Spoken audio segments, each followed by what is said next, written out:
സ്വീഡനിലെ വസന്തകാലത്തിൻ്റെ ഏറ്റവും മനോഹരമായ കാഴ്ചകളിൽ ഒന്നാണ് ഈ യെല്ലോ ഫ്ലവേഴ്സ് നിറഞ്ഞു നിൽക്കുന്ന പാടങ്ങൾ.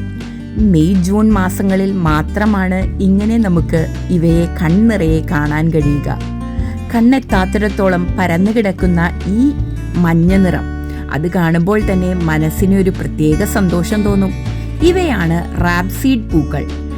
പിന്നീട് ഇവ വിത്തുകളായി മാറും. ഈ വിത്തുകളിൽ നിന്നാണ് ലോകമെമ്പാടും ഉപയോഗിക്കുന്ന റാപ്സീഡ് ഓയിൽ, അതായത് കുക്കിംഗ് ഓയിൽ നിർമ്മിക്കുന്നത്.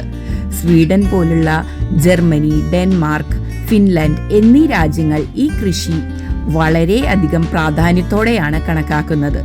കാരണം റാപ്സീഡ് ഓയിലുകൾ വളരെ ആരോഗ്യകരമായ ഒരു കുക്കിംഗ് ഓയിലായി കണക്കാക്കപ്പെടുന്നു. റാപ്സീഡ് ഓയിലുകളിൽ ഗുഡ് ഫാറ്റുകൾ കൂടുതലും അൺസാച്ചുറേറ്റഡ് ഫാറ്റുകൾ കുറവുമാണ്. അതുകൊണ്ട് തന്നെ നോർഡിക് കൺട്രീസിൽ ഇത് വളരെ പോപ്പുലറാണ്. സ്വീഡന്റെ കാലാവസ്ഥയും ഈ കൃഷിക്ക് വളരെ അനുയോജ്യമാണ്. വസന്തകാലത്തെ നീണ്ട ഡേ ലൈറ്റ് അവേഴ്സും തണുത്ത കാലാവസ്ഥയും ചേർന്നാൽ ഈ മഞ്ഞപ്പൂക്കൾ അതീവ മനോഹരമായി വിരിയും.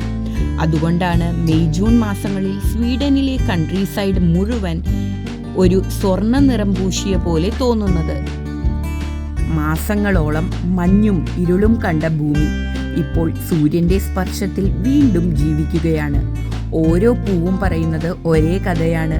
കാലം എത്ര കഠിനമായാലും വസന്തം ഒരിക്കൽ തിരികെ വരും. പക്ഷേ ഈ വയലുകൾ കൃഷിക്കായി മാത്രമല്ല, വസന്തകാലത്ത് ഇവ ഒരു പ്രകൃതിയുടെ ചിത്രമായി മാറും. നീലാകാശം, തണുത്ത കാറ്റ്, അതിനിടയിൽ സ്വർണം പോലെ തിളങ്ങുന്ന ഈ മഞ്ഞപ്പൂക്കൾ. ഈ കാഴ്ച ഒരിക്കൽ കണ്ടാൽ മറക്കാൻ പറ്റാത്ത ഒരു കാഴ്ചയാണ്. കാറ്റ് വീശുമ്പോൾ ഈ പൂക്കൾ ഒരുമിച്ച് ആടുന്നത് കാണാൻ വളരെയധികം രസമാണ്. അപ്പോൾ മുഴുവൻ വയലും ഒരു മഞ്ഞ തിരമാല പോലെ തോന്നും. സ്വീഡനിലെ നീണ്ട ശീതകാലത്തിന് ശേഷം പ്രകൃതി വീണ്ടും ജീവിക്കുന്നു എന്നൊരു അനുഭവമാണ് ഈ കാഴ്ച നൽകുന്നത്. അതുകൊണ്ടാണ് ഇവിടെയുള്ളവർ സ്പ്രിംഗ് സീസണിനെ ഇത്രയും സ്നേഹിക്കുന്നത്. ഈ റാപ്സീഡ് വയലുകൾ വെറും പൂക്കൾ മാത്രമല്ല, സ്വീഡന്റെ വസന്തത്തിന്റെ ഒരു അടയാളമാണ്.